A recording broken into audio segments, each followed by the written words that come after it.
Sounds good.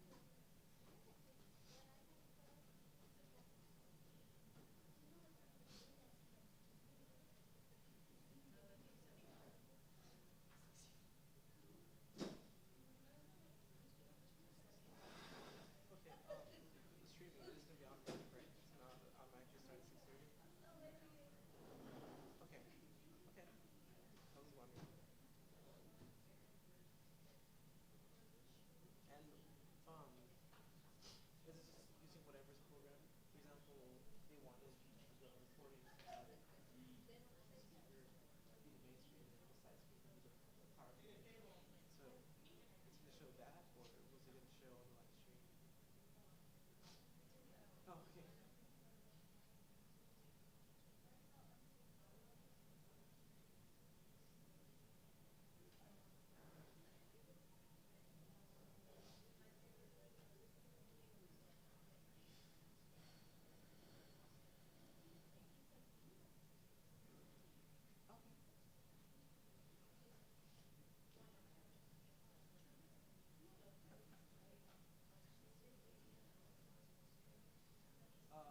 Here at the at 101, no, I haven't seen anybody yet. It's all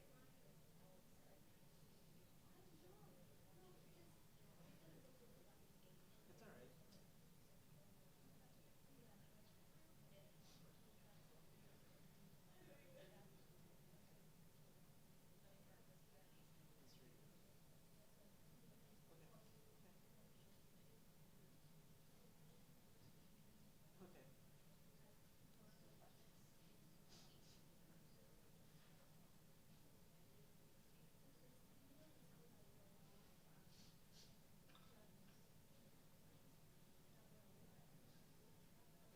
The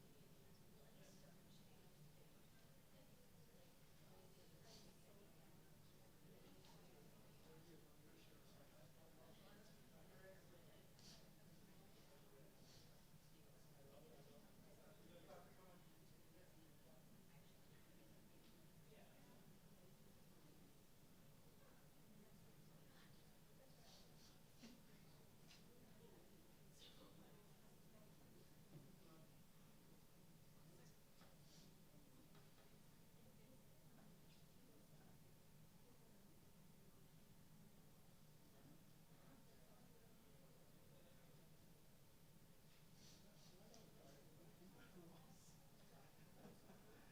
Okay.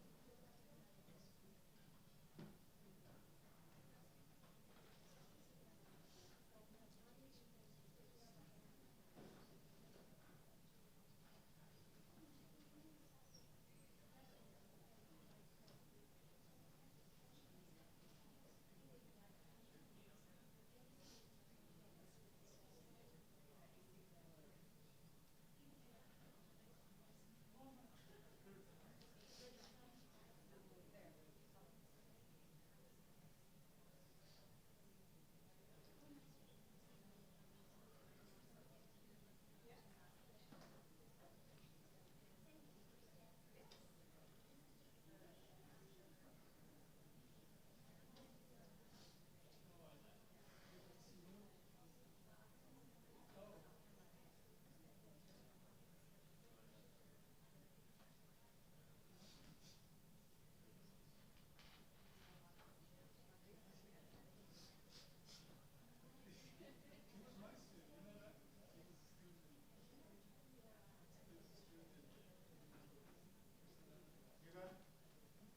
How, did you want to? For students who requested to a sign-in sheet is available up in the front if your teacher asks you to sign in. It's now available in the outside in the front.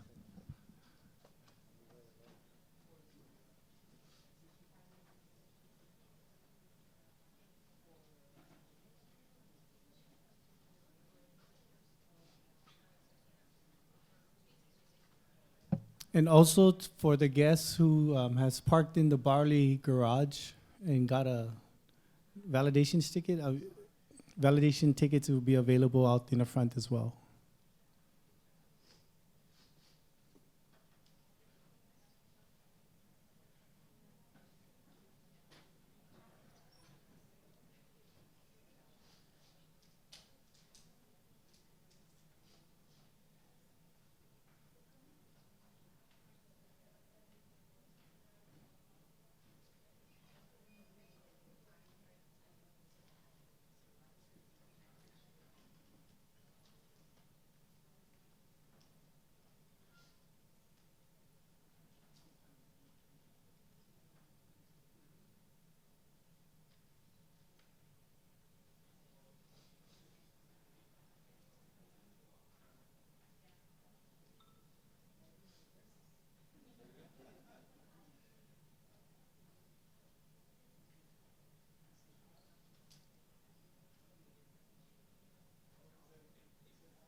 It just depends if you want to be more engaging, because he likes to go around. So.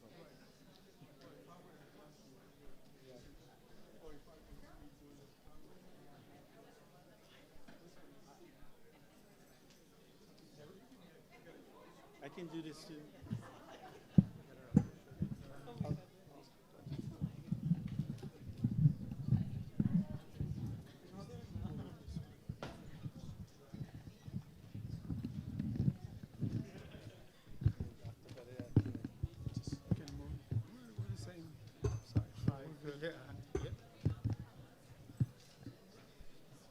I think that should do. I think that should be fine.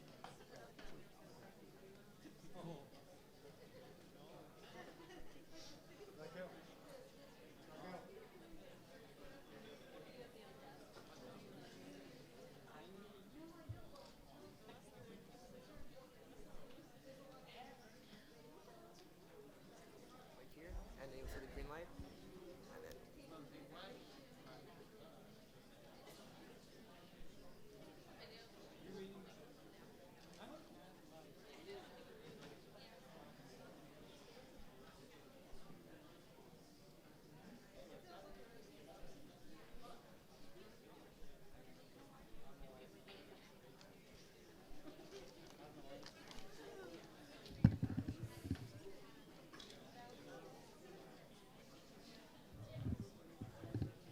All right.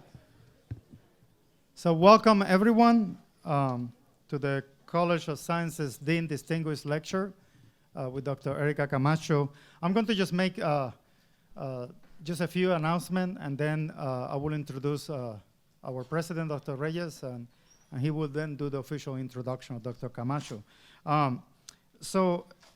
We are being sponsored by the College of Sciences. There, as you see there, that was timely.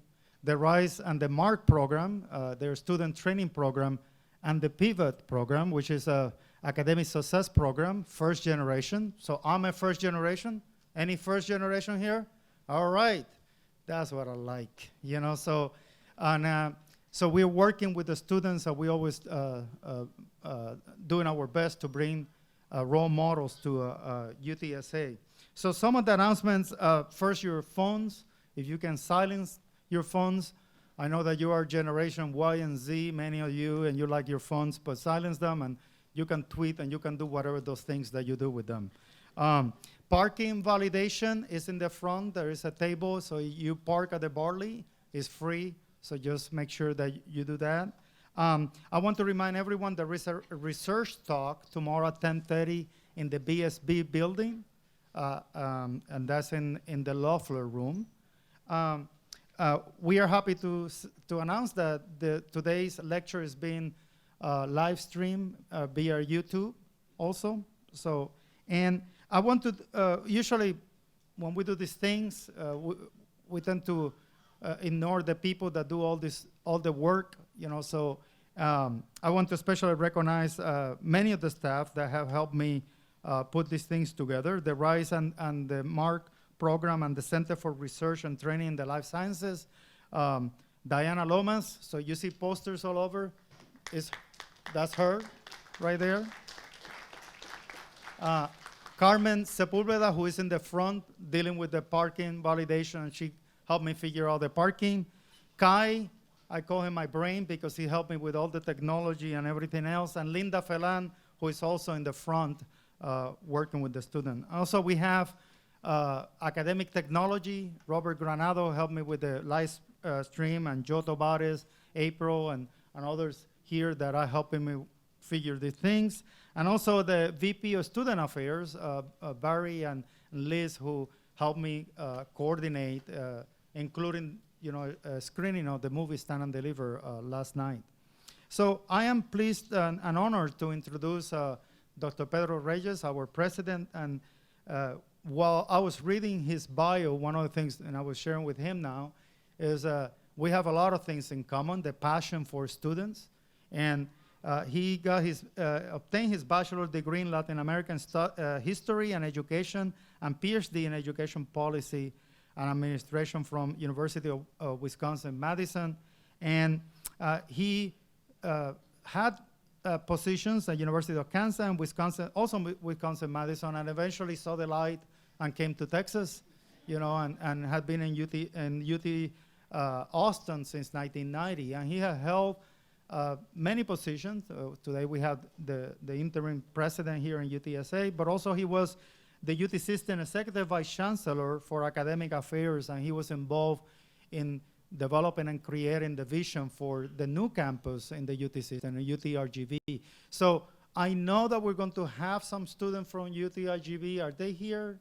Not yet. I know that I have 30 students coming from the Valley to visit, so hopefully they will arrive on time.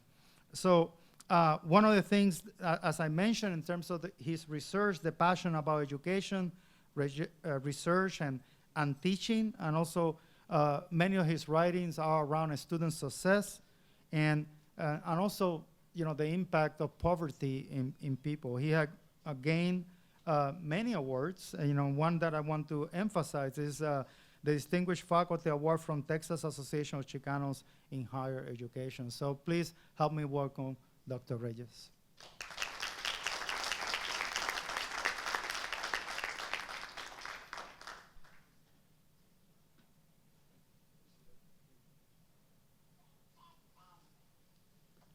Thank you, Dr.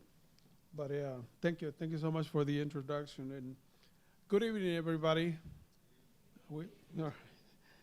And welcome to this this fabulous event for tonight.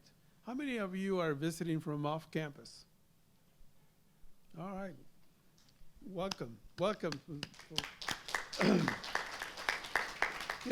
For some of us, either you knew where the auditorium was or you follow somebody to this place. Because for some of us, you have to follow others who seem to know where they're going, and sometimes we get there and sometimes we don't. But me being a new one here is kind of interesting. But anyway, welcome anyway in any case. And I'm thankful for the trip that you made, particularly during the rush hour traffic in 1604 is something else. But we really appreciate you being here. Now, Dr. Barea asked for the students. Are the students here from UTRGV? Not yet. Well, we're waiting for them, and they had to drive, I think, all the way from the valley, and it's a few hours drive, and hopefully they're here soon. Welcome to this event, and let me tell you that I invite you to settle into your seat because we are in for a terrific evening, and obviously this was made possible because of the leadership of two incredible individuals. And one, he was here, Dr. Edwin Barrera Rodriguez and Dr. Rhonda Gonzalez. Let me talk a little bit about those two individuals. Dr. Barrera Rodriguez is a first-generation college student who serves as Associate Dean for Student Success and Instructional Innovation at the UTSA College of Sciences. In that role, he oversees our research initiative for scientific enhancement program, as well as our Maximizing Access to Research Careers program. For years, both programs have served and supported students from underrepresented populations for success in the sciences with the goal of not only entering into the PhD program, but completing it. And Dr. Rhonda Gonzalez, who also is a first generation in college, is an associate professor of history here at UTSA and serves as director of our PIVOT for Academic Success program. This program aims to prepare, inspire, validate, orient, and transition, in other words, pivot, students to a targeted set of academic and social support services. So please join me in thanking Dr. Barea and Gonzalez for this great work that they do.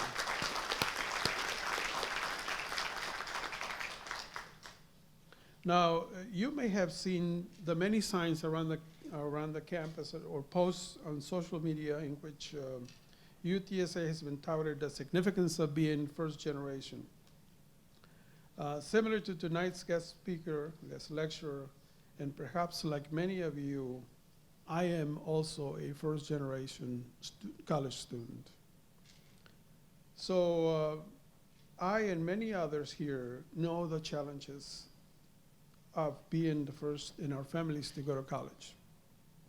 Tonight's guest lecturer also knows that reality. And I'm sure that we, in some way, already have a sense as to what were the obstacles that you had to go through to become Dr. Erika Camacho. Although she really needs no lengthy introduction, she has, without a question, earned one.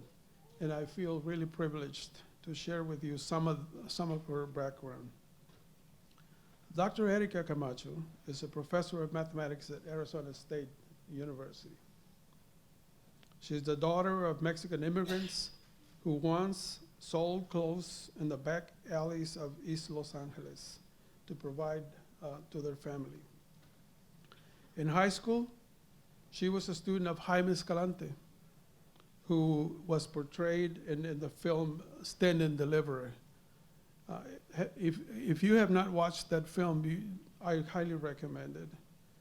Now, first generation, and with many struggles and hard experiences, Erika went on to receive a PhD in applied mathematics from Cornell University. She has held many positions at Los Alamos National Lab, Loyola Marymount University, Arizona State, and others. Now, Dr. Camacho co-founded and directed the Applied Mathematics Sciences Summer Institute, which is dedicated to the recruitment of undergraduate women and underrepresented minorities and those that might not otherwise have an opportunity to be in these fields. She has won several grants supporting her graduate work from the Mellon Foundation, the Ford Foundation, and the Sloan Foundation. And she has received a Hispanic Leaders 40 Under 40 Award in 2012, and was one of the 3 recipients at Arizona State University as Faculty Women's Association Outstanding Faculty Mentoring Award recipient in 2011. Now her leadership, scholarship, mentoring have won national recognition for mentoring and guiding undergraduates, as well as for exemplifying achievement in research and mentorship of Hispanic students in her community. Tonight, in addition to discussing some of her current research, Dr. Camacho will share some of the challenges as a Latina in the STEM fields and the obstacles she faced to achieve her personal and professional goals. So ladies and gentlemen, please stand and deliver with me a tremendous San Antonio welcome to Dr. Erika Camacho.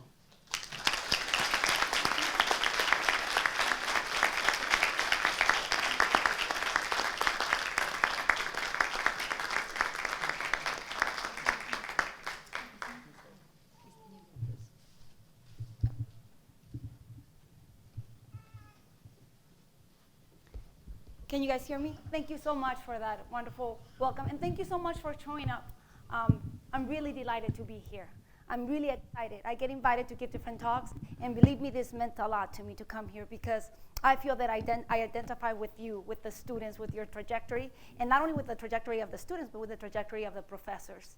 Some of them, Jorge Negrete and others that are your professors, I mean, maybe not in University of San Antonio, but in other universities within Texas, mentors, my friends and my mentors.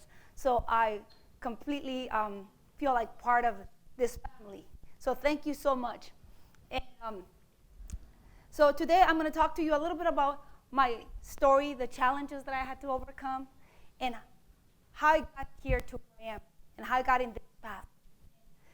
What were those things, those decisions that I made that were so critical in making sure that I stay on the path? But one of the things that helped me be where I am, a few of them has been that I never give up. That I've been knocked out so many times, and I continue to get knocked down, but I never give up. And that's something that I want you to remember, to don't let anyone knock you down. And even if you do get up, but when you get up, you become wiser and stronger. So you'll be able to fight much more stronger, and you'll be much wiser as well. And also, I work hard. I mean, if you really want to make a change and transform the way things are in society and in academia, you have to work hard and endlessly. And one of the great things is also mentors. Having those people that carve the path that I have followed and that I continue to follow, and that have believed in myself even when I don't believe in myself, even when I don't think I could make it, even when I don't think that I'll be able to overcome the obstacles. Those people believe in me. And not only they believe in me, but they walk me to the door. They walk me to the door. And hold on, let me just fix this, because I think it's going off and on. So I'll just move it a little closer. And so those two things have been the main ingredients of making Erika Tatiana Camacho, the person that stands here before you, who really didn't have the odds to be here, who is a first-generation person. My 3 oldest siblings dropped out of high school. So, and I was the first one to graduate from high school. Not only did I graduate from high school, I went on to college, and then I went on to get my PhD. And then I went on to give back to all those individuals that helped me. And not necessarily directly to them, but to individuals that now it was my moral responsibility to also give back and open the doors. So one of the key things, like I said, is creating opportunities for yourself, but for others as well. If you're going to be successful, many times those opportunities are not there for you. So you have to create them. And it's very important that you educate yourself, because when you create those opportunities, you will be able to really take advantage of them if you're ready for them, if you're educated, if you're in a place where you could actually be successful.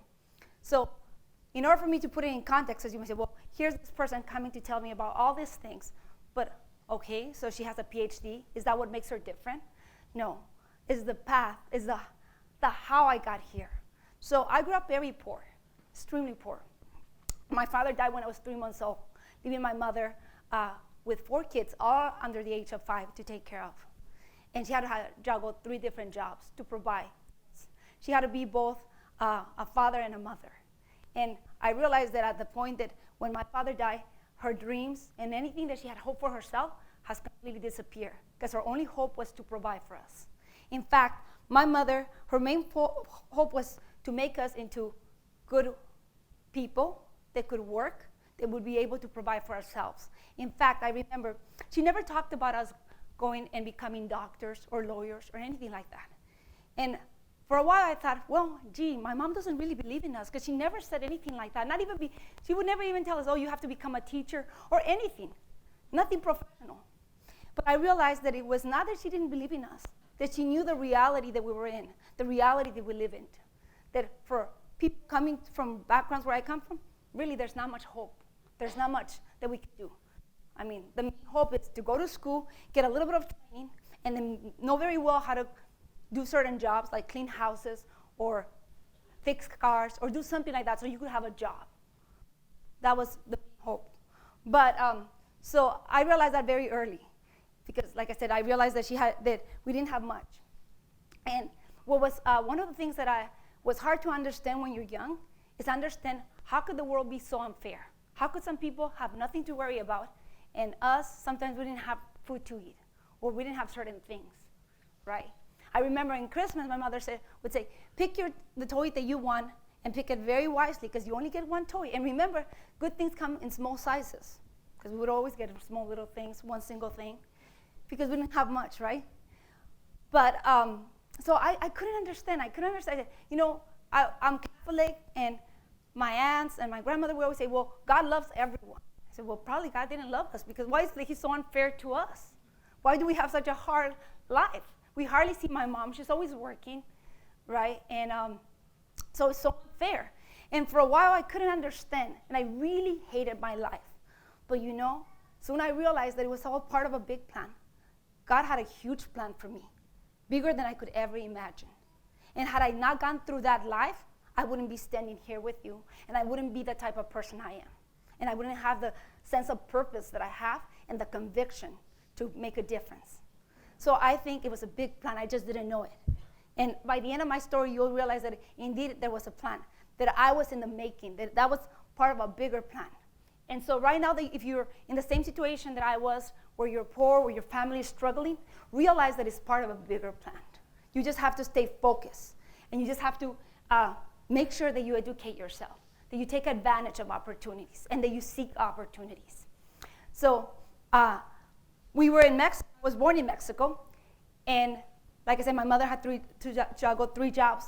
And when the opportunity came knocking on the door for a better life, and what I mean by that, someone proposed marriage to her and proposed and they were willing to take all of us, the 4 of us, my siblings and I. And so my mom jumped at that opportunity. And I remember my siblings were upset because we were going to have to move to the United States. We didn't know what the United States was. We didn't know what was on the other side. And for me, I was a little scared. I was very scared to be walking away from the family I knew, from my school, from my town, my country. But I guess, and I couldn't understand why walking away from everything meant a better life. I didn't know. But I had to take a leap of faith. I had to take a leap of faith that what my mom was planning was actually better for us. And I understood, it was hard for her. You know, she was working very hard. So I had to understand that. But I still was very scared. And I think it's kind of like, it's funny because that same fear that I had when I came to the United States was the same fear that I had when I went to college for the first time. You know, not knowing and walking in there and feeling like a foreigner, feeling like you don't belong, right? And not knowing when they're going to kick you out. So the same kind of, and not understanding why you have to leave your friends, your high school friends, and go on to a different college and set into a new path. So it was the same kind of fear, and I have been having that fear in different times when I have to walk through the door, and I don't know what's on the other side. But someone told me there's something better on the other side, and therefore I'm walking through that door. So has been the same thing. So when we came to the United States, I didn't know the language, and that was one of the hardest things, to walk into a place and make it a home when you don't really even understand the language, when you cannot even communicate, right? So for many times, I remember I was in remedial courses that were ESL courses, right, for a long, long time. And I think that's one of the reasons, if you were to ask, well, why are you here and not your siblings? Well, I think by mistake, I got put into an honors English class when I was in 7th grade. And I didn't know how to read English by that time, because I'd been only in ESL classes all my life. So I had no idea how to really read English. But my teacher helped me, and I actually did really good. And from there on, I went to other classes called AP classes, so I did very good. So, and my siblings, I don't think they had, what the difference is, they didn't have those mentors. And they didn't know that they could seek out mentors, that they could seek out people that could help them. And I think that's why they're not here, because they're much smarter than I am. It's not that I'm smarter than they are. It's just that I was lucky. I was lucky to find the mentors that believe in me. And I was lucky that sometimes by mistake I got put in places that actually I would meet someone that would take me under their wing and show me the way.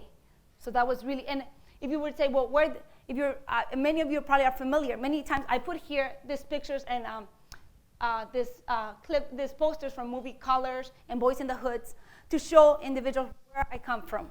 So when we first came to the United States, we live in South Central LA, a 1-bedroom apartment infested with mice. We had no furniture. In fact, I remember I used to sleep in between my sisters, because that way, if the mice were, because they would crawl on top of the covers, right? But this way I would get woken up, because one of them would scream. So I would always make sure that I was in between them. And that was the type of life that we had. We didn't have much. I remember I started working at the age when I was 11 years old in downtown LA, in the district, the fashion district, in the alleys. And at that time, I was making for the weekend $20 for 2 days of work, from 9 in the morning until 8 p.m. And at that time, the bus cost $125. And we had to take one bus there and one bus back. You do the math, and you tell me how much money I brought home. It was not much, but at least it was something. Because at that time, my parents were making $12,000 to support a family of 5. We already had I had a little sister, from my mom's matrimony, second matrimony. So that's how much money they were making. They didn't have much. There were many times that our electricity would get shut. So I would be doing homework with a candle. Or there were times there was no running, we didn't have water because it would get shut down because we didn't pay it. And there were many times that we were about to get kicked out of our apartment because we didn't have money to pay the rent. And the worst is, there were times when I would come home and my mom is crying because she didn't have money to make dinner. And my little sister, my baby sister, hadn't ate. I remember that when I would go to school, sometimes I would wait for people after the bell would ring, after lunch, to grab some of the food and put it in my backpack so I could take it to my parents. So that was the type of life. But things got a little better. We moved from a 1-bedroom apartment to a 2-bedroom apartment. And we went from South Central to East Los Angeles. So now at least I was in a community where they spoke my language, where my mom would not be afraid to walk out because now she could speak to the neighbors and speak to the people. And that's where we moved after 2 years of being here to East Los Angeles. But being in that environment shaped who I am. In terms of, that was my community. Those were the individuals I connected with. And connecting with them was very essential because that provided an escape from my reality. It provided a sense of not, I was gonna say a goal, but not really a goal, not a future, but at least I had something to do that it did not involve worrying about how we're gonna eat the next day, right? So, and then the good thing is all my friends were very focused in school, so that made me get focused in school. However, when I was in high school, my biggest dream was to be a cashier in a grocery store, because I didn't want to clean bathrooms like my parents did. My parents were janitors. They would clean bathrooms, and I didn't want to do that. They would sell food illegally in the park to make ends meet. I didn't want to do that. So I thought, a cashier, that's the pinnacle of what I could strive to be. That's going to be so much better. So that was my big dream. I was going to be a cashier. And that's what I thought, well, I'm going to do good so that at least, I could have a potential to be a cashier. And however, I was lucky because I'm second to the youngest. And like I said, my siblings, they drop out of school. By the time they got to 10th grade, they would drop out to help the family.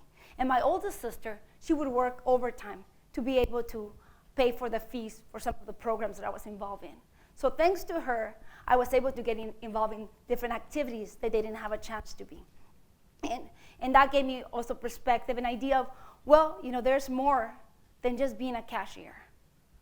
There's more than doing things, because I met mentors and people that care for me. But however, when you live in a bad neighborhood and in poverty, you're judged, and the signs all over you are telling you you're not going to amount to anything. I mean, I had friends, many friends, that by the time they were 13, they were either already pregnant, in prison, or dead, right? So, I mean, in fact, there's very few friends I still have from my childhood.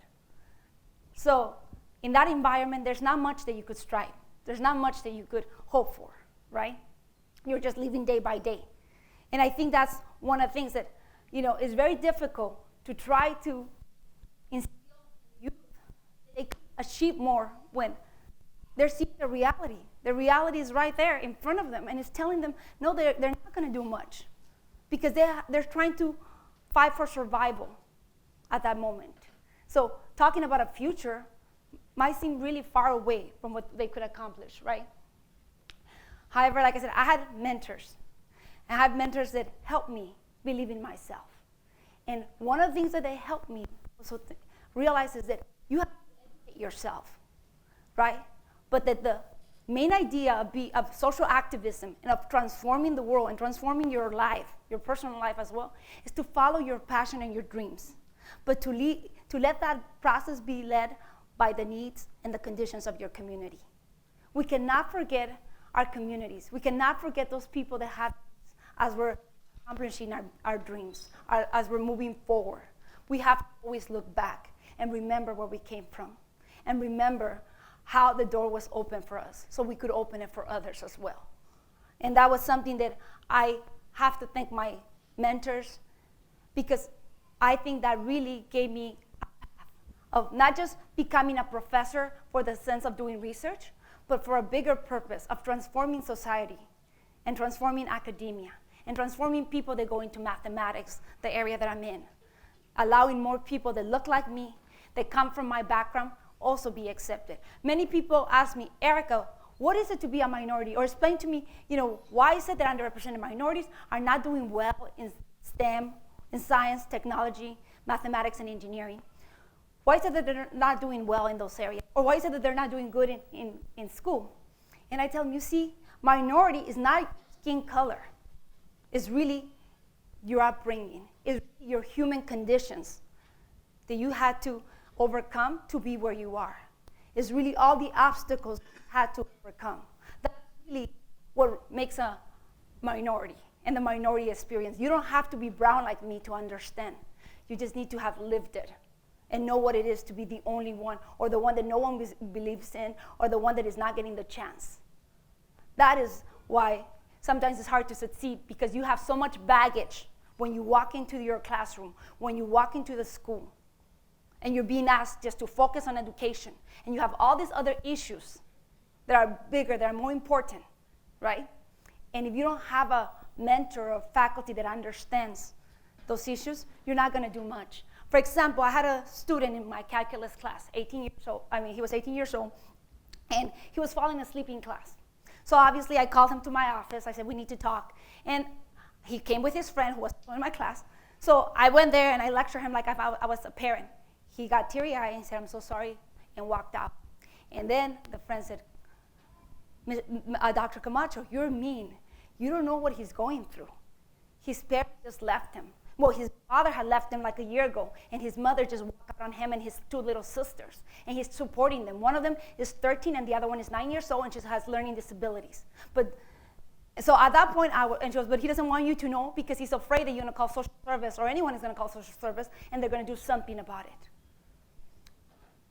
I came home, and I cried. I didn't know what to do. And I remember I got on the phone, and I talked to my mom, and I said, Mom, what do I do? This is a situation with my student. I want to do something. I don't know what to do. And then Mom said, well, you know what to do. Just follow your heart. Even if the law is saying something else, you follow your heart. You do what you need to do. So I called the student. I went to my bank. I got a check. And then I met the student in a grocery store. And I offer money to him. And then he said, well, I'm not going to take your money. I don't need your money. And I said, no, you don't need my money, but I'm paying back. Because many years ago, someone gave me a check of $500 so that I could apply for college. Without that money, I wouldn't have applied for college. And she told me, one day you're going to pay back. The day has come. So please allow me to pay that back. Allow me to help you. Allow me to do whatever it takes to make sure that you succeed. I understand the situation you're in, and I am not going to call any social service but allow me to be there. And so he said, oh, okay. So in fact, I connected him with student services and with other groups that were able to help him. But situations like that, right, that make me understand because I've been there, right? Or when I have a student that is not turning her computer work, and I know why, because she doesn't have a computer, because she's living in a shelter. So I understand, and not only do I understand, I call her to my office, I take all my programs out of my computer, and I say, here, this is your computer for the semester, and you owe me. So you're going to do your homework because now you have my laptop. And then she said, well, what are you going to do, Dr. Camacho? Oh, don't worry about it. I'll call right now, and I can borrow one from the university. But that's what's really important about being a minority is understanding. It's not sympathizing. It's having empathy, knowing what it means to be in that situation. And I think that, like I said, thanks to my mentors, I was able to connect my passion and my dream with understanding, my community and what they're going through. For you guys to be able to help out, you gotta get to a point where you're ready, where you have empowered yourself. And for that, it's very important for you to, like I said, seek opportunities. Grab every opportunity that comes your way and create opportunities. And don't give up, right? Even if people say, well, this is not for you. I was told that many times. Well, college, graduate school is not for you, Erika. You might want to do something else. Don't listen to them. Don't let anyone define what you could do and cannot do. And also work hard, right? So for me, my catalyst of change really started to conceptualize going beyond high school and really striving for more than a cashier was when I met Jaime Escalante, right? I remember he would bring people, just like you saw if you saw the movie, he would bring visitors to our classroom who were his students, but were now working for Raytheon, Rand Corporation, Aerospace Corporation, and they were engineers, and they have gone to good schools, working in the nice neighborhoods in town, around the greater Los Angeles area, and come and talk to us about the work they were doing, which was really exciting, but also the life they had, the car they drove. So I remember after one guy came in, right, and he talked about the engineering that he was doing, and I remember if it was in Raytheon or Aerospace Corporation, but he had gone to MIT. And I was so impressed that by the end of his talk, I remember telling Kimo, because we would call him that, Kimo Sabi, for the one who knows it all. Right? I said, Kimo, I go to that place that your student went to. What is it? Timati? What is it called? And he said, MIT. Yeah, MIT, I want to go there. He said, Flaca, if you stick with me, I'll take you there. And I go, and I want to become an engineer. Flaca, if you stick with me, I'll take you there. He would call me Flaca. We had nicknames, right? And you could tell why I was Flaca. It hasn't changed much. And well, fast forward, right? He didn't take me to MIT, by the way. But he took me to a very, very good school through discipline, hard work, and ganas, right? The desire to succeed. He was able to actually allow me to believe in myself. And he took me to a very good school. And I'm going to talk about that in a minute. But more important, he cultivated in me an interest in mathematics, right? People think, Erika, were you really good in math? No, I would struggle sometimes. But he made me like math. He made me realize that I was good. He made me realize that if you work hard, with math, it's like when you're working out. The first day you just feel awful. And the first month you feel also not so good, right? But if you quit, if you stop going, you're going to feel worse the next day. And not only that, you have to do it every single day. And after a while, it's almost like you know it so well. You become so comfortable with it. And it's still challenges. It's not like it gets easier, right? I tell my students, mathematics is like women, right? The more you know it, the better it is, right? The less struggle it is. So you have to get to know it. Not only that, I said, with a woman, are you going to take the easy woman home? or you're going to take a little bit more of a complicated woman home that your mom is going to approve of. You won't say, oh, Mom, I'm bringing the easy woman home so you can meet her. So with math, you cannot pick the easy problem. You got to pick a little bit of a harder problem, harder course to take. So like I said, mathematics is like a woman in a sense, right? And it's really a beautiful feel when you get to know it better. So he allowed me to see that, start to see that at a very low level. But like I said, the most important thing, believe in myself and the idea to work hard. So he took me to Wellesley College. And Wellesley College is a place where, I didn't realize how different I was. I didn't realize how poor I was until I walked into Wellesley College. Women in there didn't look like me at all.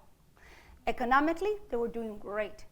Women that went to Wellesley were women like Hillary Clinton, Madeleine O'Brien, Diane Sawyer, women who are very powerful and who come from very good families financially.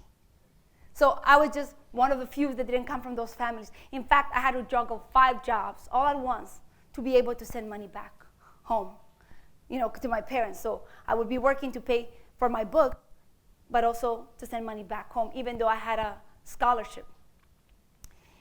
And for me, being at Wellesley, what motivated me was not that degree that was going to allow me to marry someone in the same status. It was not going to be because, I'm going to be able to get a job with a friend of the family, like many of my classmates. No, what motivated me to do well in Wellesley was fight for survival, because I knew that was my only way out. And I knew that not only was my way out, it was the way out for many other generations, for many other women that might want to go there, right? So when I was at Wellesley, there were many times that I would feel ready to walk out because there was a lot of racism and classism. And if I tell you a few of the stories, they hurt to this moment. They still hurt. They have stayed with me.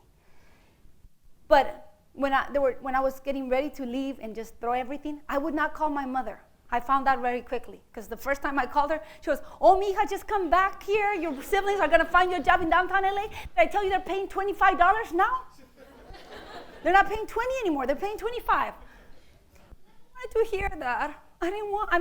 It's kind of like I wanted her to be sympathetic, but not to tell me that. So I would call Jaime Escalante.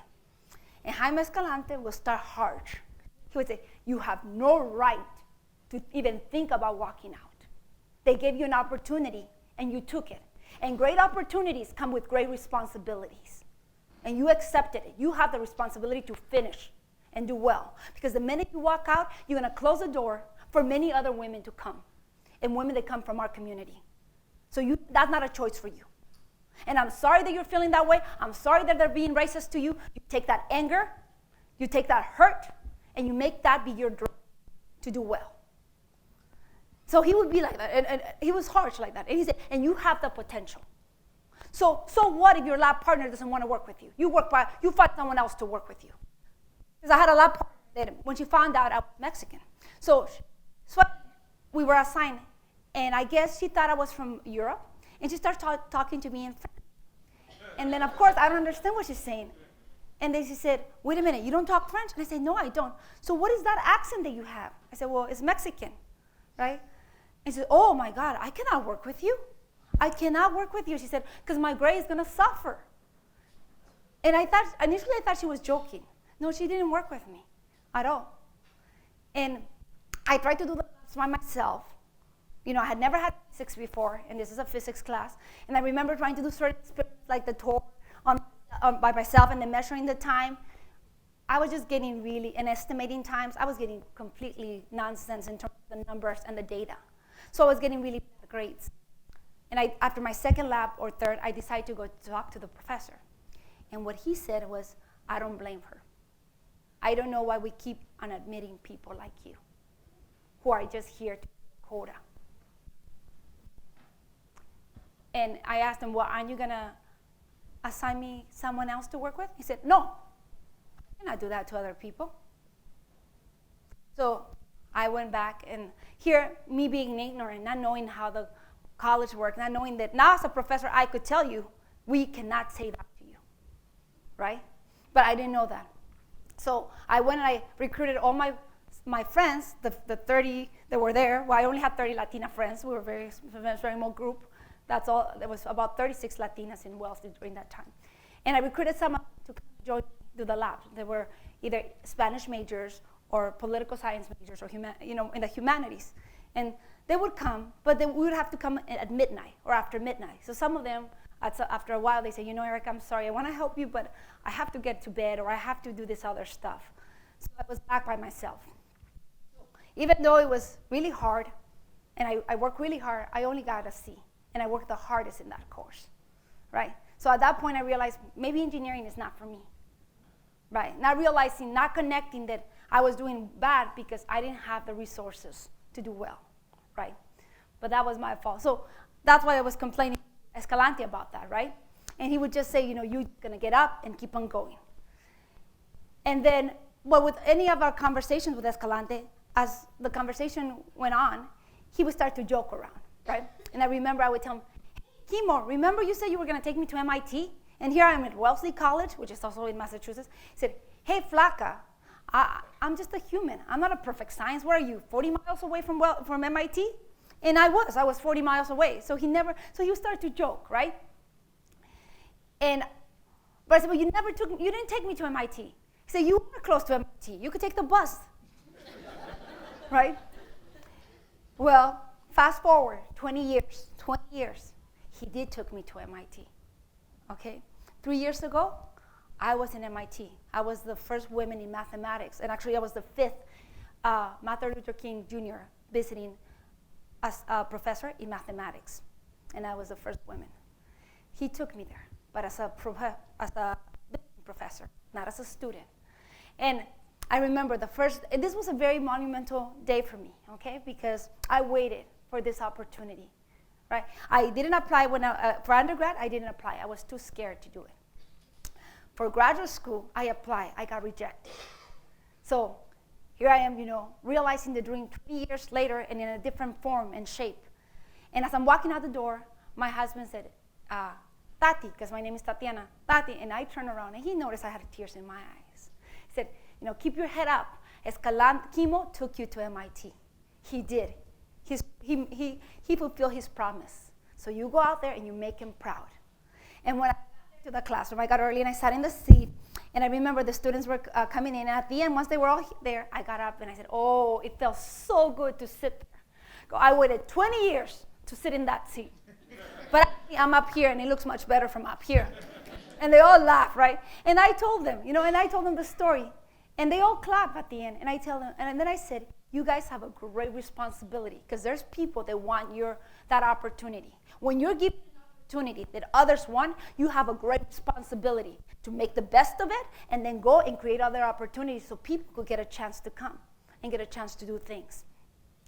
So, like I said, he did accomplish that and he helped me. And where I was at Wellesley, now going back to Wellesley, I felt very lonely. There was a lot of lack of diversity. And I was tired of always being the only one, right? But the lack of diversity, and when you're the only one, that creates huge opportunity. It creates an opportunity for you to grow up, to be independent, to really become assertive, to really strive and not let anything put you down. So that's something that really built into my tenacity because I would be knocked down many times. Like I said, there were many times that I was told that I was there for a quota, filling a quota, that I shouldn't be there. So what would I do? I would get angry, but I would come back stronger. And in fact, I remember one of my professors said, don't let anyone see you cry, Erika. If they hurt you, don't let them see you cry. Don't let them see that they're hurting you.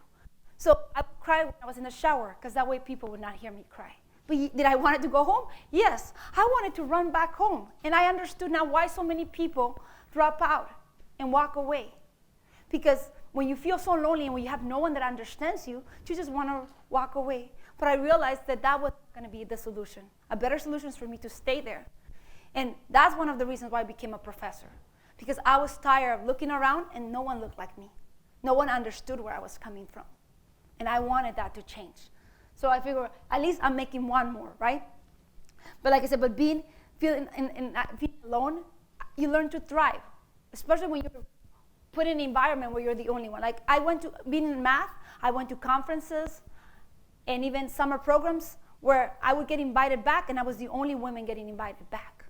In fact, I participated in a summer program at Cornell University, and I remember it was a big lecture hall, the first class, and all the women are in the back, and the men are in the front. And I go, excuse me, and I came right to the front. And I remember later on, people were saying, you were not embarrassed? No, because I was at Wellesley. At Wellesley, they teach you to be strong. So no, I sat there and I took notes. And then I did so well, I got invited to come during the winter to do research. But then as I get invited, I'm all excited, and I realized there were 5 people that got invited, and I was one of them, and I was the only woman. And that's in this picture right there that you see here, right? But I went to do well. But I was pushed out of my comfort zone. You know, being in situations where you're the only one or the first is difficult, but you really learn to strive. Now, even though it was very hard, I did have some fun. I did have some limited social activities, because when you go to graduate school, I would love to tell you it's easy. No, it's really hard. And even, so it's good that by the time you get to undergrad, you start to learn to limit the social activities that you have, because your main job is to do good, is to study. And then your second job probably is to sleep and eat, right? And sometimes you give up one versus the other. And then if you want to socialize, well, now you have to give up either sleeping or eating, right? So you cannot do all. So I had a few, but once a month, when I was in undergrad, I would go out once a month for 2 hours or 3 hours. And the rest of the time, I was juggling jobs and studying, right? So, but what made me not give up? Well, one, realizing here I am at Wellesley, juggling 5 jobs, and I'm about to fill out my tax form. And as I'm filling it out, I realized that year I made over $10,000, just part-time, while I'm still going full-time to school, right? And then realizing that from my FAFSA, the year before, when I applied to Wellesley, my parents made $12,000. I remember, to me, that was like a big, ouch. It hurt. Because how could my parents support us? No wonder why my mom was always crying. No wonder why we were always getting the electricity shut down. No wonder why we couldn't pay the bills, because we couldn't make it. So I thought, well, I'm going to stay in school because I make more money than if I go out and work in the alleys. And I decided to do that, and I commit myself to a rigorous training. And the next thing you know, I was on my way to get a PhD. So not only was I not anymore, my dream about a cashier that was nothing. Now I was going to become a professor, right, to go. And I thought, once I got to Cornell University, I said, oh, well, I got admitted to Cornell University, a very good school. My challenges are over. I don't have to prove myself anymore. Wrong. The higher you go, the more you have to prove yourself, the more you have to fight. And it gets overwhelming, and it's demoralizing sometimes, right? And not only do you have to prove yourself academically to the people that are not in your family, but even to your family. Like my family would say, what do you mean? When I graduated, they were all happy. And then when I let them know that I was going to graduate school, they were like, what? The funny thing is, the time that I graduated from Wellesley College, I was also, during that time, right after graduation, I was getting married. And they were more excited about my wedding than actually me going to graduate school. And when they heard I was going to graduate school for 5, 6 more years, maybe 7, my dad said, why? To be a teacher? So-and-so daughter, she's already teaching. And she didn't go all the way to, Massachusetts. She just went here to Cal State LA, and she's teaching. And she got a job. And then there were so many pressures, right? They said, you already got married. Why do you want to go to school? Got married, he went to school, just become a housewife, Have kids. You have to have kids. So they started pressuring me to have kids, right? I fell for it. Don't let your parents, don't let anyone pressure you, right? And I tell parents, sometimes I go and I say, you're going to hate me because I'm about to give your kids the advice that is not a Catholic advice. Live with your boyfriend if you want to, but do not marry your boyfriend. And don't have kids, right? Because you love that person so much doesn't mean you have to give up your goals. And sometimes having kids and getting married means walking away from your goals. So don't do that, right? But I listened. So I had a kid at graduate school, and it was hard. I remember I was already 4 months pregnant, or about 4.5, and I was wearing the big jacket, right, the summertime, to go meet my advisor. He, Erika, aren't you hot? Oh no, I'm kind of cold, right?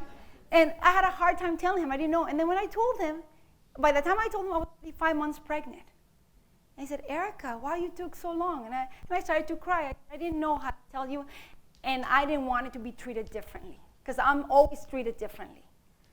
Because I am still going to do my work. Me having a baby is not going to change things. And I was naive. Yes, I did my work, but it changed things. I slept less. Now I really didn't see my husband at all. He was also a graduate student, and we would just see each other to pass the baby, right? So it was not a good thing. And so many times I tell people, we got our PhD, my son and I. And this is my son, because I was not, my husband was actually 2 years ahead of me. So he finished and got a job in California, where my family was, in Cal Poly Pomona. So he went to take his job. And I decided to talk to my advisor and say, can I go with him? And my advisor was a little, but he said, if you could do your work, why not? Go, you work from there. Well, after a month, he actually said, Erika, this is not working. You're not being as productive. You need to come back. And I knew I had to come back. And many people say, well, why didn't you think about transferring? When I look into the options, would mean most likely that I would have regress, go back a few years. And I wasn't sure. The role had been pretty tough. And my fear was if I have to go back, I might not finish. So actually I went back to Ithaca, and I left my son behind with my mom and my husband. So I left him when he was 10 months old. And I would once a month for 4 days to see him. And this was back in the days when the people could walk you all the way up to the gate. And I remember doors would close and I would hear him screaming. I would just break down. And I would be crying the entire flight back, all the way up to Ithaca, New York. I was not there to see my son's first steps. I was not there to hear his first words. I was not there to see many of his things. And did that stick with me? Yes. And would I do it again? Absolutely. Because that's the reason why I have my PhD. That's the reason why I'm able to offer him those opportunities. My son is 17 years old.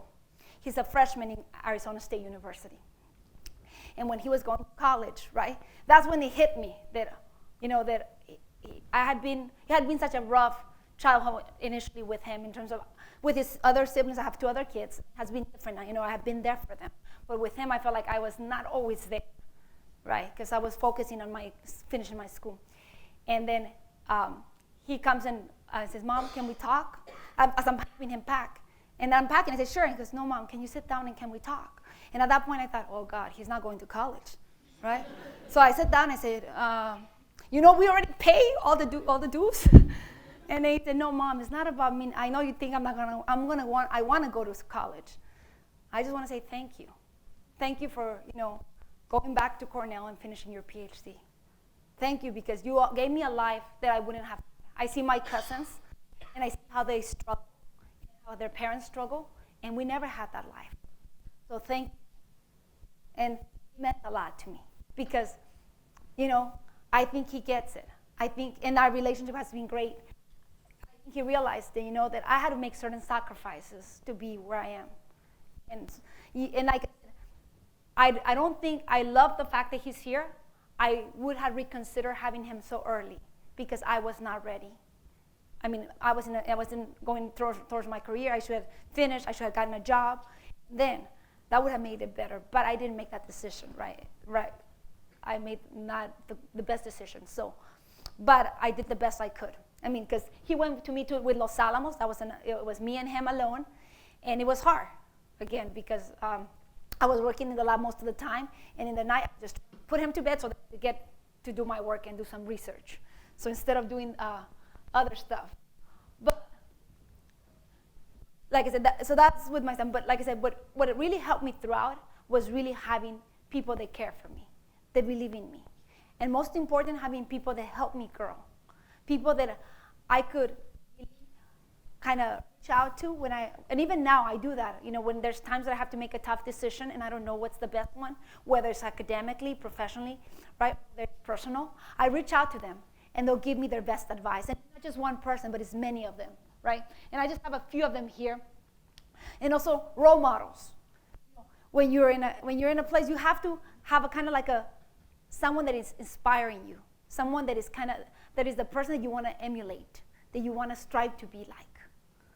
You always have to have that in mind, because you have to aim high, very high, because you aim here, well, you might end up here, right? So you aim really high so that if you don't get to there, but you're still in a pretty high, close to where your big goals were. And people have been with me, have been able to, but also my friends, who are not my mentors. So my friends have become my mentors, and sometimes I mentor them as well. So they become the whole circle in the mentorship, right? Because they've been there for me, and they continue to be with them. In fact, one of them here, Dr. Cristina Villalobos, she's one of my inspirations. You know, she's a person that is like me, first generation, struggling, low income, and she's a superstar. So I tell her, when I grow up, I want to be like you. And she laughs because she's like 2 years older than me, right? But when I grow up, I want to be like you, because she is, and people like that one wants to really be like. So being in academia, just like a student, I'm pretty sure sometimes when you walk into certain classes or certain places and you're the only brown person or the only female, you feel like a stranger. Well, I feel like a stranger my whole life since I started this path, since I decided to go to college. And it hasn't changed. But you know what? I know I belong here. I know I'm here for a purpose and for a reason. And I know they need me. And they need me because I'm a huge asset to them. And I'm a huge asset because I mentor the students they cannot mentor. I understand the students they cannot understand. And I educate the students that they cannot reach and educate, that they cannot get to. I know how to get to them, right? Because I come from them. I also conduct research. I do research of photoreceptor degeneration and creating models to try to stop blindness. And tomorrow I'm going to talk about my research in detail. But I actually do research. I have collaborators in the vision of the Institute of Vision in Paris, who we're collaborating with. And I created the first set of models that try to model the interaction between the rods and the cones. And what is essential, how is it that the rods are actually providing help to the cones in degenerative diseases like retinitis pigmentosa, where the cones are the ones that get sick. I mean, the rods are the ones that get sick. I also inspire others, right, to be part of the solutions. I always said, you gotta pass the torch. We need to build a critical mass. If we really want to transform things and really diversify academia and really make this place an equitable place, we need to inspire others to join the effort. I really believe that we are all here placed in this world for a purpose. And there are many individuals that don't know what that purpose is. Well, we have to help them find that purpose so they could join us in the fight, so they could join us in the effort. Because we are not going to do it alone. They're not going to hear us. Sometimes it's better if we join with forces with the white male or the female, because then we could actually have more power and our words are going to be listened to. So we have to have everyone join us. And obviously by this diversifying the field of mathematics. People say, why mathematics? I say, because mathematics is power and mathematics is sexy, right? But no, because math is the field I know. But I want to transform everything, right? I mean, it's funny because even my mom and my sister, sometimes we go to the grocery store, they get upset at me because I'm talking to students about school, and I start telling them, do you know about the SACNAS conference? You got to go to the SACNAS conference. And they say, well, but I'm still in high school. Yeah, but when you get to college, look it up. And so I'm passing information, and they just laugh, you know? Even last time I went, for my birthday, we went to a club, my sisters and I. The bouncer was a student. So I sat there and I talked to him about what were his goals, what is he planning to do. So in graduate school is good, and if you go into science, you don't have to pay. So later on, my friends are looking for me, and I was sitting outside there talking to him about school, and he laughed. He said, well, Dr. Camacho, I'm going to look for you. And I go, you look for me, seriously, graduate school is good. So I honestly try to get more people to go into school, especially people that might not have the means, right? So they could know, and they could understand. Because there's a lot of people that want, I'm not the only one, everyone. There's many people that want to see you succeed. They want to see you become the next president of, the university you're in. They want you to become the next big shot in the research area that you're interested in. I mean, I tell students, people ask me, what is your biggest accomplishment? And I say, creating scientists. Building the human capital and the capacity. That's my biggest accomplishment, and that's what I really want to do. I want my students to pass me. I want them to become better. And many of them are already professors in the University of Hawaii, in other universities. One of them actually is a research in Intel. And she laughs because she said, Dr. Camacho, the project that we did as an undergrad, that's the project that I presented to Intel. So she has a PhD now, and she's one of the senior researchers there. And she said, that's the project that got me the job. So, which I find that very rewarding. But I'm really about mentoring and helping students get to there. And like I said, I'm not the only one. There's many individuals. There's many individuals that provide opportunities for you to go to college. Like I remember when I was applying to graduate school, there was something called Project 1000, which I guess is not in existence anymore, but will pay for you to apply for 6 schools. Well, not pay for you, but they would waive the fee, right? And thank God I was able to apply to more schools. And I was so thankful for that. And later on, I find out that Project 1000 actually was monitored out of Arizona State University once I became a faculty. And then when I met the person that was running it, we already had like a relationship, because I was so thankful. And whenever they ask me to do something, I do it because I feel like I owe them. They create an opportunity even when I didn't know them. So there's many individuals that create opportunities for us that we don't even know, that we haven't even met. And believe me, to create opportunities when you get there, it's a big fight.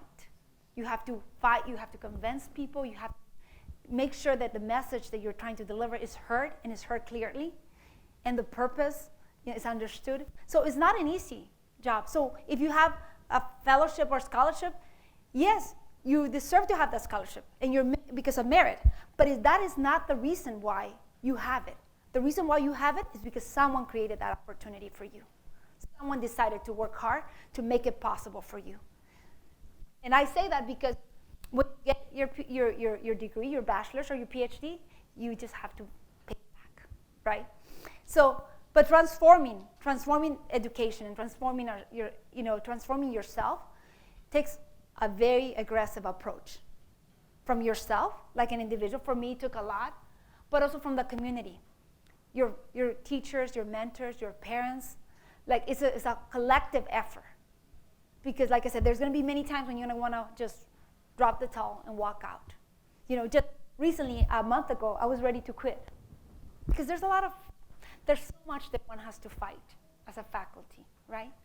And you get tired of always being doubted or always being questioned. When there's opportunities that are given to others, you have to fight for them. And you're questioned. And then you're asked to validate yourself. And then you see the people that are given the opportunities to, and they don't have half of the expertise that you have, right?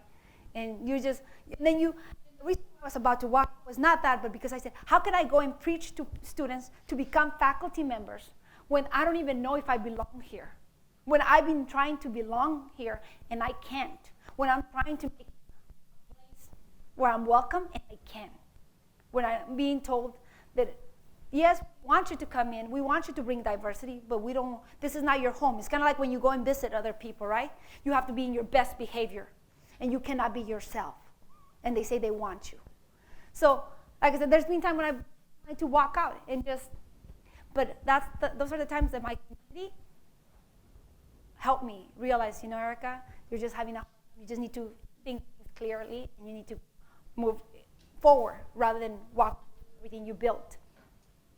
So, like I said, as an individual, one of the key things again, and I'm going back to that, you have to grab every opportunity.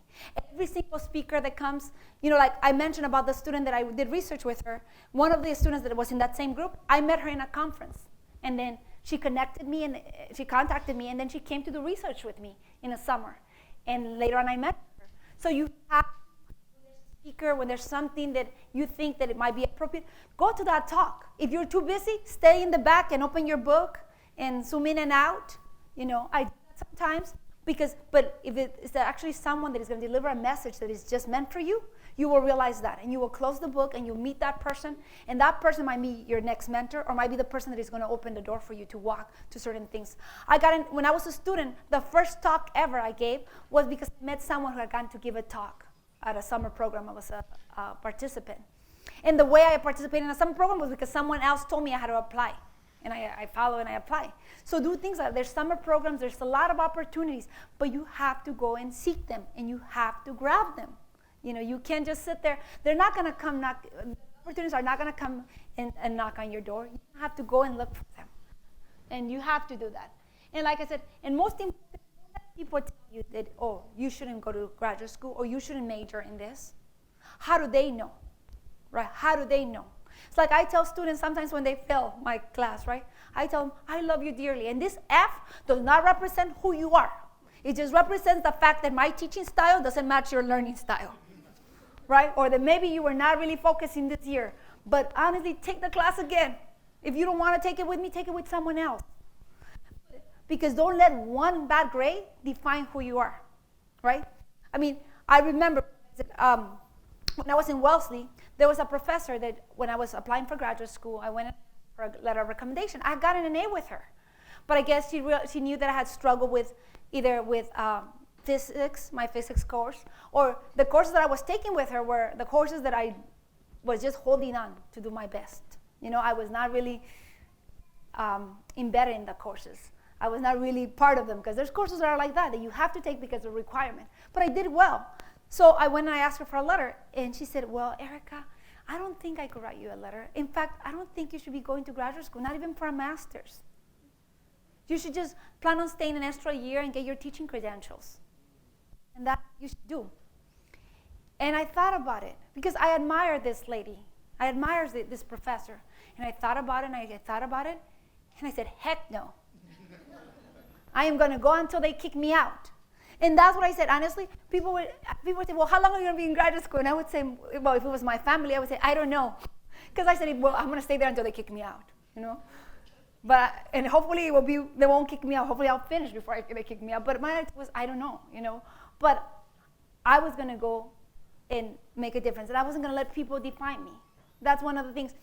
Even in when I was in one of my old universities, my chair said, well, Erika, you know, I think one of the problems with the bad evaluations that you get with the students is that you wear too flashy, that your clothes is too flashy. You wear heels to class, and you dress too nice. You gotta dress a little bit more conservative, more like most of our colleagues, right? And I remember, at that point, that was my first job. I didn't have much money. So I went to the secondhand store to buy myself suits, and then shoes that were flat so I could go and dress like she wanted me to dress. And I was miserable. So when I went to Arizona State, my attitude was heels back, and I am who I am. And I don't care. People say, oh, you don't look like a math professor. Well, that's good to know. Not all of us look the same, right? But because honestly, I get people that say, oh, well, math professors don't dress like that. Well, how they're supposed to dress? I mean, you haven't given us the opportunity, right? I mean, in SACNAS, I don't know how many of you have gone to SACNAS, but they have this saying that says, you know, that you shouldn't leave your identity at the door, right? When you walk into the lab. It's the same thing. Don't let anyone change you. Just because you dress a certain way, and I learned, yes, we have stereotypes. We all have stereotypes. As a professor, I learned, you know, there was one time I had a student, and he looked like those students, you know, with his tattoos, walks like this, right? And the minute he walked into my class, I said, oh, great. And this guy was so good, I mean, so sharp. And then I regretted even thinking that, because that's the thing. We think, sometimes we see someone and we right away make a stereotype. We don't even give them the opportunity to show us who they are. And then once we make the stereotype, it's even worse because now they have to work hard to break that stereotype, right? But no, so now I'm the type of person that I'm open. I don't, you know, I tell students, even if you get an F from me, I don't judge you. Take another class from me because honestly, I'm not going to judge you because you got that F. If you work hard, I'm not going to judge you, right? Because one bad semester shouldn't define you. One bad class shouldn't define you, right? However, yeah, you have to keep your GPA high. So I tell students, before you get the F, drop the class, right?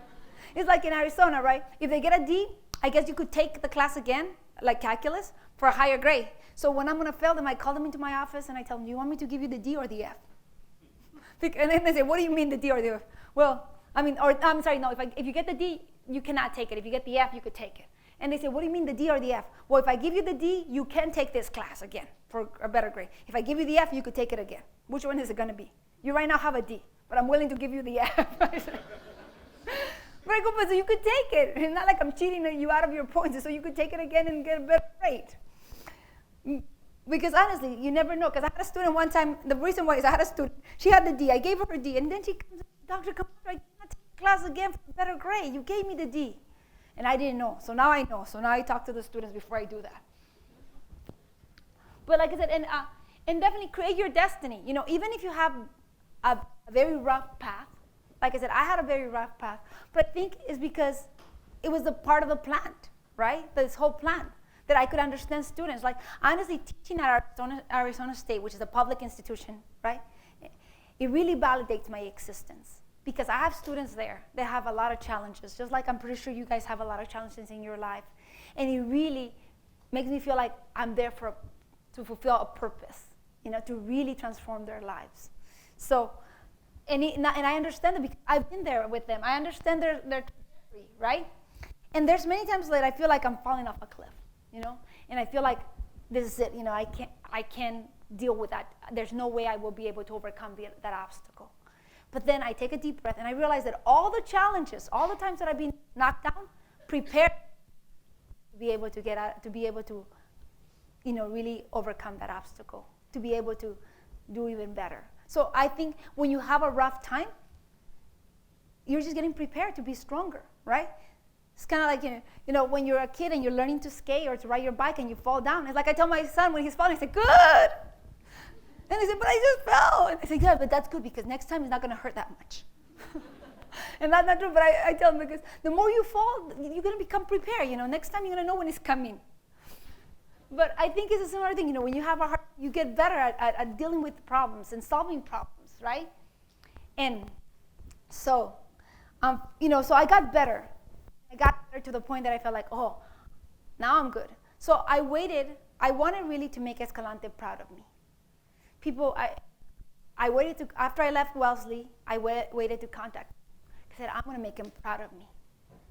And I felt like it was never good enough in terms of what I have done, right?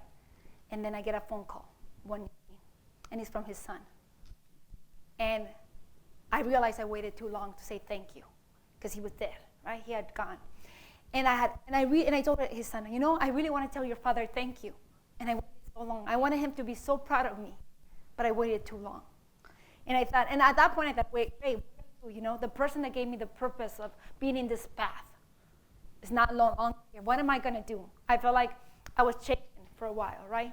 But I realized what I had to do, I actually had to go transform others.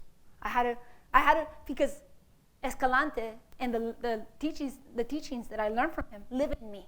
They live within me. You know, I tend to treat my students the way that he would treat me. You know, this harsh love. And I tend to identify with him the way he identified with me. So I think that he gave me something very powerful. Yes, I waited too long to say thank you. And why do I say that? Because don't wait too long to say thank you to your teacher, to your professor, to your mentor, right? Turn around, and even if it's a short thank you, and let them know about your success. Even if for you they're very small success, for your mentors and your teachers and your professors, they're huge success. When I get a call from a student saying that they got a job, or they got an internship, or they got accepted to present in a conference, I feel so proud of them. It's like I feel like that's my accomplishment, because they're my students, right? I'm living vicariously through their life. So don't wait. But like I said, don't wait a lot, and always be very thankful and very grateful, right?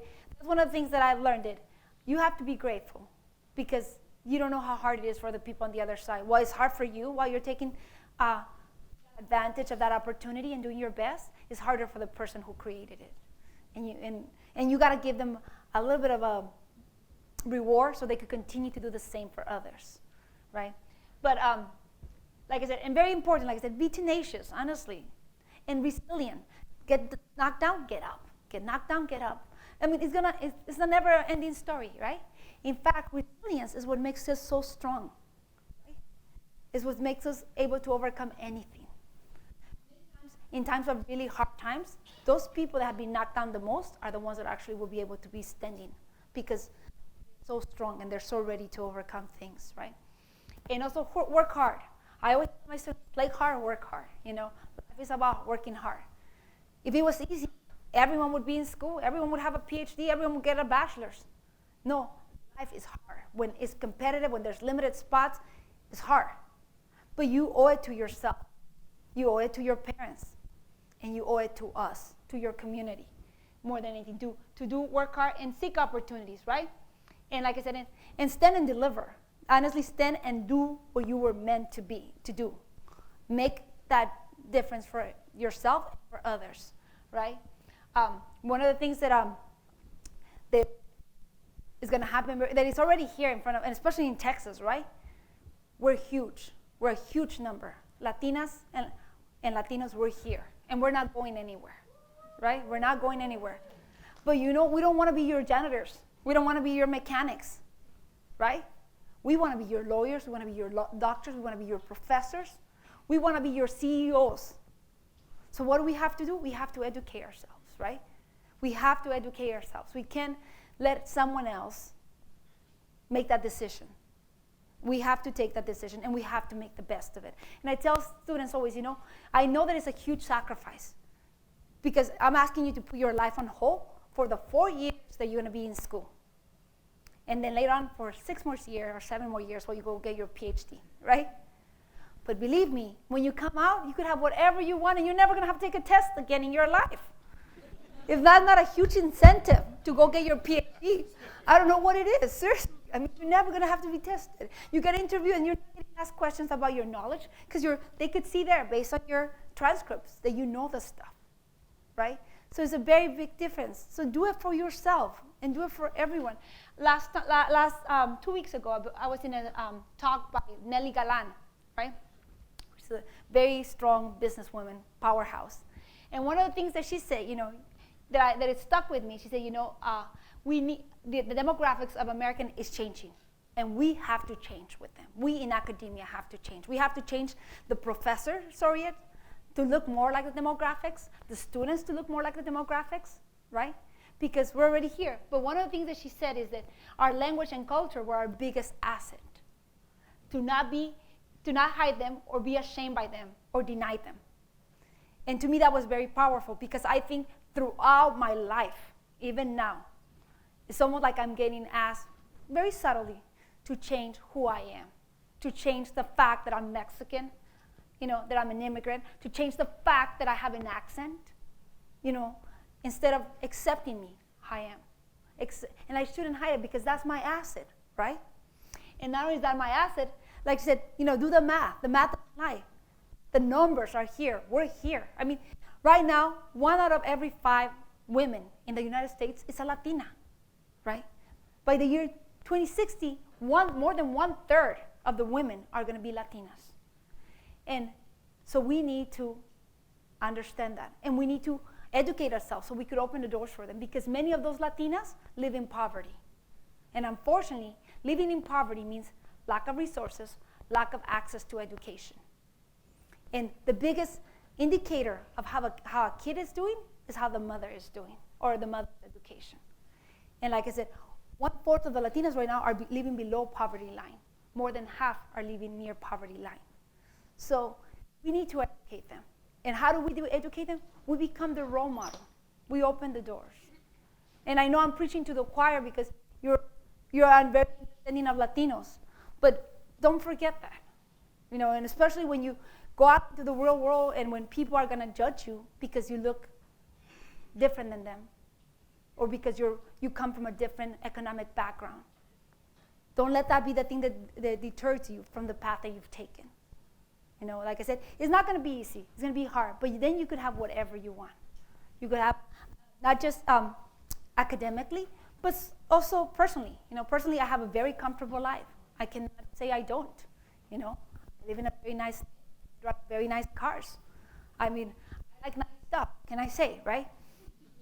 You have that, but is part of the equation. You have to educate yourself. And with that, thank you.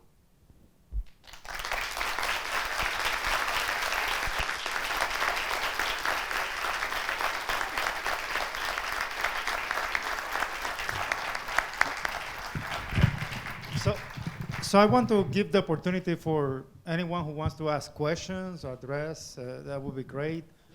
We can actually do you can either come here, raise your hands. I'm more than happy to go to you. I like to play opera, type of thing. I don't have a problem with that. So I love microphones. So questions, thoughts?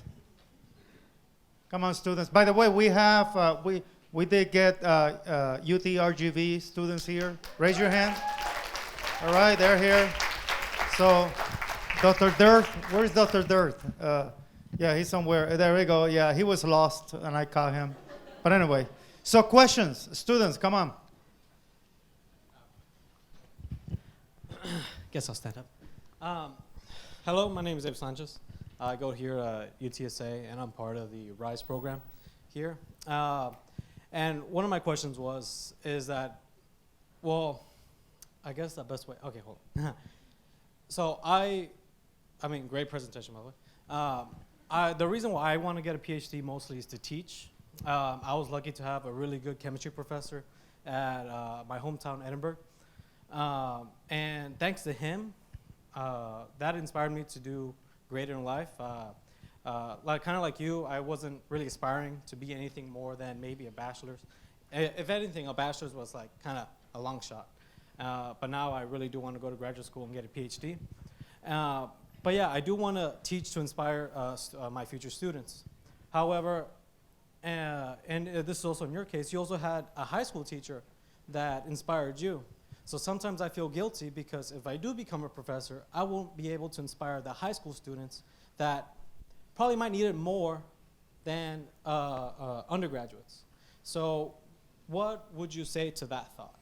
You could always inspire them. So one of the things, I go to high schools and give talks.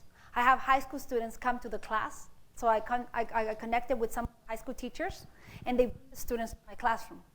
So, and then like I said, I also go and give talks in high schools. So you could inspire them, right? The thing is, I guess, you have to find where is the biggest need, right? And where are your biggest strengths? You know, for me, I wanted to go back to, initially I wanted to be a high school teacher. It was, I realized how awful it feels to be alone, to get all the way out to college and to realize that there's very few people that understand you, especially in some schools that are very non-minority, right? They don't have any faculty that really looks like you. So then that's when I said, well, maybe I need to stay in academia. Maybe that's really where I really need to be. As important as high school is, I'm not saying that it's not. We need great teachers. But I thought to myself, what a power to be able to teach teachers, to be able to inspire teachers, right? So as a professor, I'm able to teach future teachers. And like I said, and you could still be involved with a community. You could still partner with a community as well. You could partner with teachers and apply for grants and funding and do something that would bring students an experience that they had never had, and they would be able to realize, you know, their strengths academically, but also their passions. So you could always do that. I think the problem is that you can do, if you decide, let's say, to just get your bachelor's and be a teacher, you can one day get up and say, well, I'm gonna go and apply for a faculty position because you don't have the credentials, right? But you could go the other way around. You could always go and get a PhD and go into the actual district and work either in the classroom or more as doing the administrative kind of work. So you could always do that with your PhD. Thank you. By the way, are the GEM students, do we have any GEM students here by any chance? You know, so GEM students, by the way, this is an program here that train teachers, science and math teachers, you know, so that you know, just an advertisement here.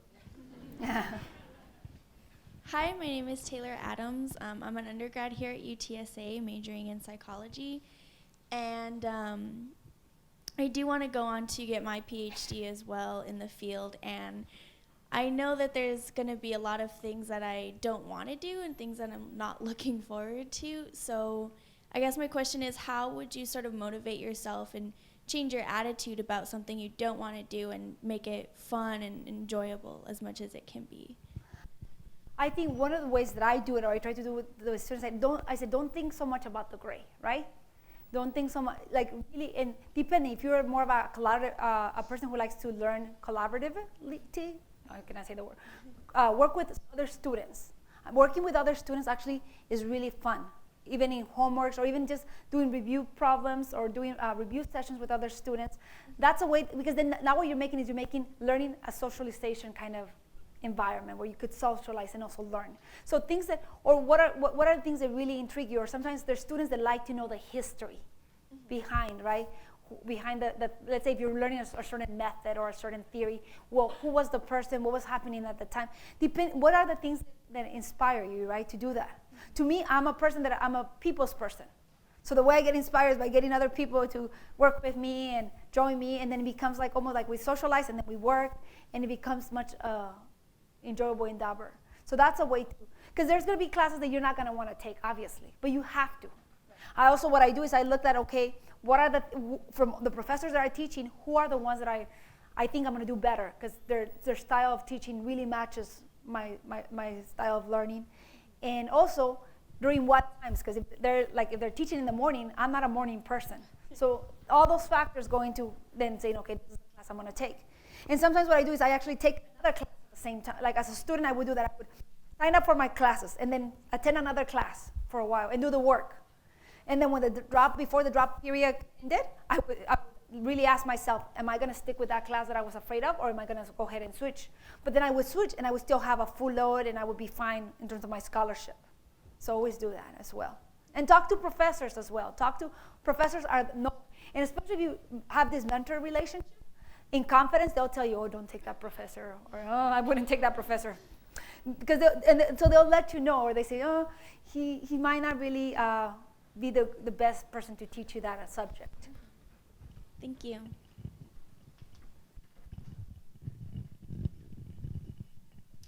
Hey, my name is Tom Leach. I'm a spouse. I'm curious about your relationship with your family now. Are they kind of a cheerleader for you, and have you inspired other people in your family that are younger than you? It seems like you've spoken that there is a cycle of poverty that say, oh, nobody in my family's ever gone to college, I can't go either. And then once one person goes and graduates and goes on and succeeds, then the cycle goes the other way and say, yeah, my brother's gone to college, I'm smarter than he is, kind of thing. So how does that relationship with your family now? Well, with my family, that's it. My youngest sister went to college, right? And then my niece went to college, and then my son. So I think, unfortunately, like with the older ones, I have had a harder time of having. My brother actually went back to school and got his high school degree, right? So, but for the younger ones, they've been able to go back and be inspired, and then now they're more supportive. Now they understand, right? They know the value of education, but also what it means, the stability that it brings, right? I think one of the things that when you grow in poverty, one of the things is it going to bring financial stability, and they're able to see it. Like whenever they have a financial problem or challenge, is me who they go to. Is I'm the one who helps them, right? And it's not that I have money; it's just that I have a good credit, right? But I think they realize the value of it. So now they're very supportive. You know, they're very understanding. But I don't think they knew that because they had never been in that environment. Yes? Kai. There was another hand somewhere here. Okay. Let me give it to you and then. Hi, my name is Eunice Toon, and I've been blessed with to find a program here that I work for first to go and graduate. I am a peer mentor for that program, and it's been one of the many blessings that I received this year. So my question to you is that, you said that you went to ask for opportunities or letters of recommendation to certain professors, right? You said that was a big challenge, and it marked you in some way. Do you ever insisted again to the same people? Like, would you recommend that to insist to the same people again? Because it happens to me once, so. No, you ask to different people. I always recommend to the students, when you ask for a letter of recommendation, don't do it over email. Go to their offices, look at them in the eye, and see whether they give you this big smile and an affirmative, yes, I'll be happy to do it, or they start to, okay, I'll do it, right? Where they look around. Because that, honestly, their body language is telling you. And I tell them, don't just, if you need 3 letters, go and ask 5 people. Have 5 people in your list that you're going to ask. But go to the ones that are going to give you, and then you don't just say, will you write me a letter? You say, will you write me a very, very strong letter of recommendation? And then you see how they respond. You know, they respond with, I will be happy to write you a very strong letter of recommendation, you know they're gonna write a very strong one. But give them time. Do it. Give them a month in advance, because professors get very busy. Send them your transcripts. Send them a draft of your statement, and send them even if you have a resume with the hours that you work. It's important. Why? Because you want that letter to say more than what's already in your transcript, what's already in your test scores. You want that letter to say, this person works. I had a student one time that was working 40 hours a week, right? So then I was able to, and he had some grades that were good, but some grades that were not so good. So I was able to make a case for why is it that his grades are not as good when he's very talented. And I was able to say, if you give him the opportunity and you give him the financial support, I know he would succeed in your program, right? So, but I'm able to see all that. But if I just had you in a class and that's all I have, all I could talk about is pretty much what you've done in the class. So that's very important. And also, go and talk to them during office hours. Let them get to know you a little bit better.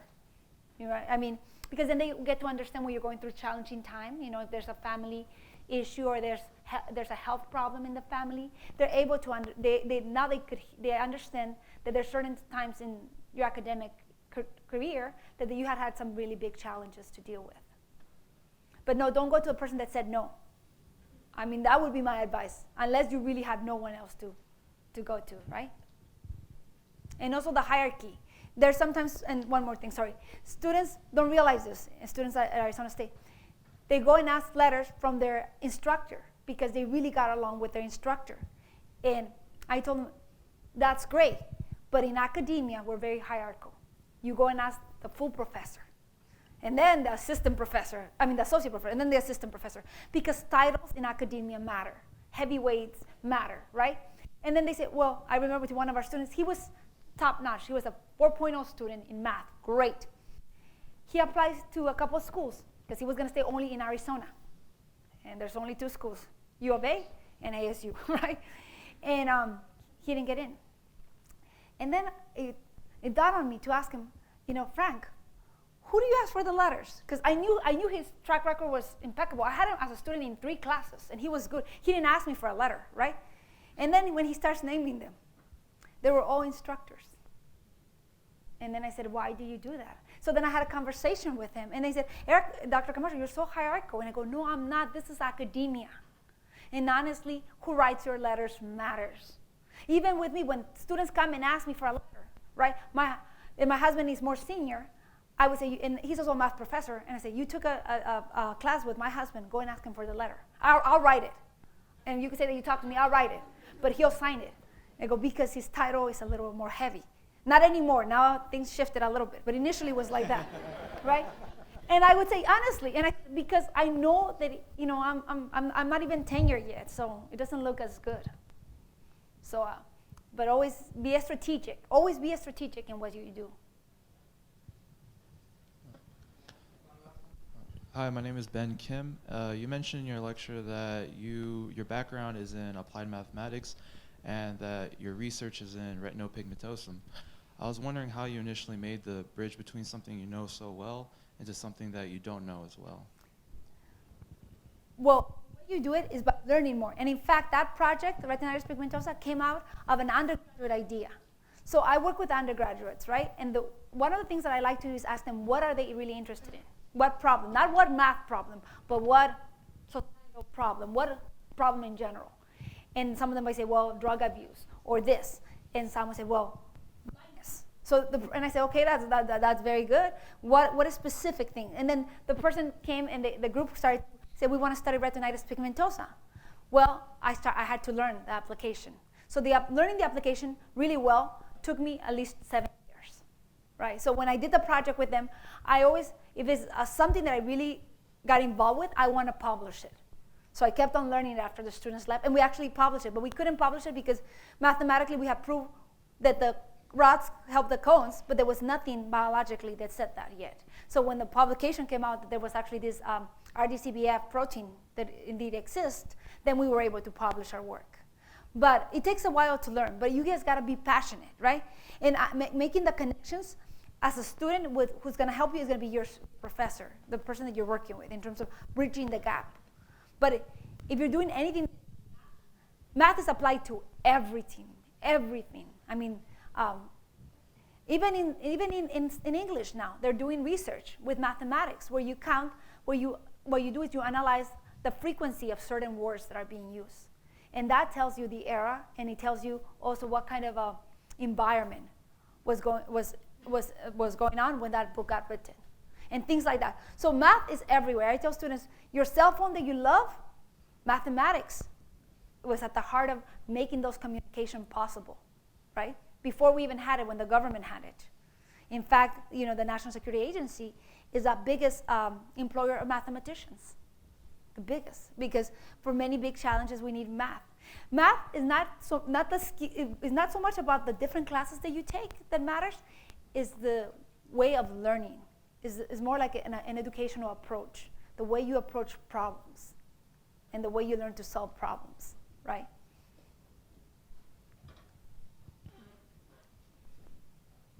Let me do one last one. Pressure's on now. Hi, Dr. Camacho. Thanks for coming. My name is Priya Prasad. I'm a professor in the Department of Mathematics here at UTSA. And like you, I went to a women's college. I went to Scripps in LA. Mm-hmm. And I was really fortunate in my undergrad to have mentors who told me, supported me going to grad school and told me to go. And so it was always in the back of my mind from like my freshman year. However, I noticed with my students, some of them that I would think without question would be thinking of going to grad school. These are really talented students. I asked them about it and it just never occurred to them. My question to you is, and I'm sure I went to the University of Arizona for grad school, so at ASU you have some of the same students. I'm sure you have the same thing. What do you tell students when they have no idea about what is the point of graduate school, what they can get out of it, and where it can take them? Well, I start by, first of all, telling them my story, right? Like in terms of, first of all, I tell them because I think many times students are concerned about the financial burden, right? So I say, if you're going into the science, you don't have to pay to go to graduate school, right? You're either gonna get a TA-ship or you're gonna have to teach, but you don't have to pay. So, and then I try to make that clear, and then not only that, they're gonna give you money, like to cover your living expenses. It's gonna be a modest amount, but you could be there learning, and they're paying you to sit there and learn. You don't have to get a second job. You don't have to work. So that's one of the main things I tell them. But also, then after that, I tell them really, it's really a place that is going to allow you to get away from everything and learn. And not only learn, but learn about yourself. I mean, a lot of the connections I tell them, a lot of my best friends are people that I met when I was in graduate school. But what really drives the point home is taking them to a conference. Taking them to a conference that is built for them, that is built to recruit them, right? Kind of like Abraham's, SACNAS, conferences that are like that, right? Or there's a conference called the Infinite Possibility Conference for women of color. I think when they get to see professors, other professors, and not only professors, but other students that are graduate students, or they're about to graduate, or they're starting graduate school, and they get to talk to them, I think that's really what drives the point home. I think that's when they really realize, wow, this is a possibility. And then when they start to hear about different programs and they're getting recruited, I think that's really what it changes. So many times I try to talk to them, but then I also get them to go to certain conferences so that they could see it for themselves. Okay. So as a reminder, tomorrow at 10:30, we are having, she's giving a research talk in the law floor. By the way, I love your accent. Thank you. You know, I mean, Thank you. I love yours too. Thank you. Thanks, thank you. And please help me welcome Dr. Thanks, Dr. Camacho. Thank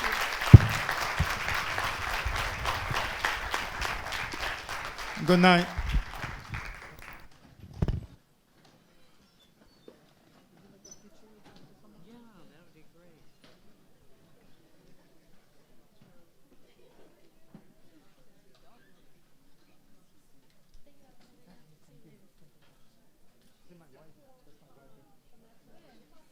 Denise, go on, meet her.